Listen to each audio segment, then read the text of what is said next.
What if? What if you had a friend who died without knowing Jesus as their personal savior? What if he or she went to hell? What if one day you received a letter in the mail from beyond? A letter from hell.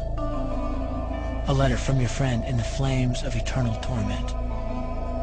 The following is a dramatic presentation. It was written by a fictitious high school student named Josh to a friend named Zach. Although Zach had every opportunity to tell Josh about Jesus, he didn't. They were best friends. They played soccer together, they went to classes together, they partied together, they shared their lives with each other. But there was one thing Zach held back from Josh: his personal relationship with Jesus Christ. The rest of the story is simple and sad.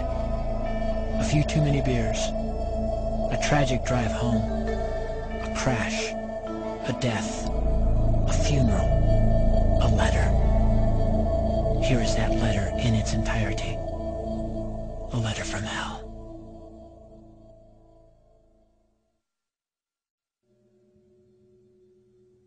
Dear Zach, I died today.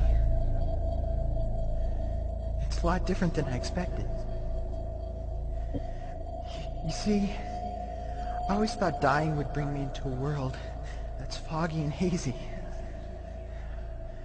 But this place is crystal clear. It's even more real than my life on Earth. I can think. I can talk. I can even feel. Right after the wreck, I could feel my spirit leaving my body. It was the weirdest thing, Zach. I thought I heard you screaming out to me, man. I must have been just imagining things. At first, I was just standing in line, getting registered, I guess. They asked me for my name and began to look in this thing they called the Book of Life. I guess they couldn't find it, though, because this huge angel standing next to me grabbed me by the arm and started dragging me away. I was terrified. I had no idea what was going on. I asked the angel where he was taking me, but he didn't answer. So I asked him again. Finally, he told me that only those whose names were written in the Book of Life could enter into heaven. And the rest would be condemned to hell forever. Man, I was scared. The angel threw me into some kind of holding cell where I've been sitting and thinking for a long, long time. Do you want to know what I've been thinking about? I've been thinking about you. Zach, you're a Christian.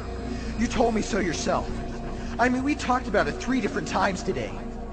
Kelly brought it up, and you laughed it off. Coach Adams brought it up, and you changed the subject. I mean, it came up right before the wreck. Well, the question I can't get out of my mind is this, Zach. Why haven't you ever told me about how to become a Christian? I mean, you say you're my friend, but if you really were, you would have told me about this Jesus and told me how to escape this terrible place that I'm headed for. I can feel my heart pounding in my chest.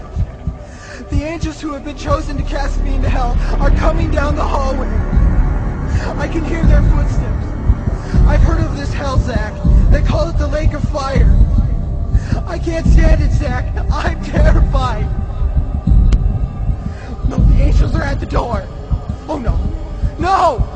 They're coming in, and they're pointing at me. They're grabbing me and carrying me out of the room. I can already smell the burning sulfur and brimstone. I can see the edge of the cliff where hell burns. This is it. I am without hope. We're coming closer, closer, closer. My heart is bursting with fear. They're holding me over the flames. I'm damned forever. This is it. They have thrown me in. Fire, pain, hell. Why, Zach? Why didn't you ever tell me about Jesus?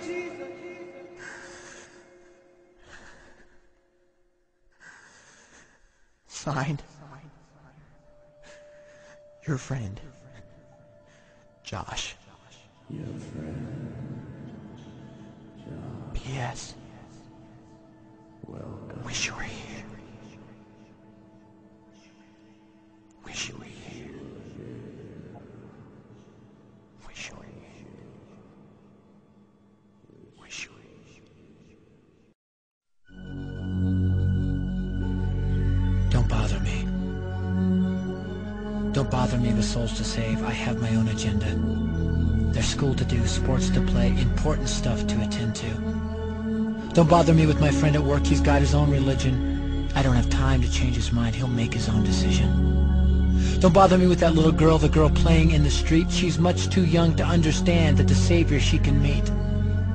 Don't bother me with the sounds I hear, the sounds of people shrieking. Although I wonder who they are, who are these victims screaming? Don't bother me with who they are. I really don't want the blame. 'Cause it's my friend at work and that little girl.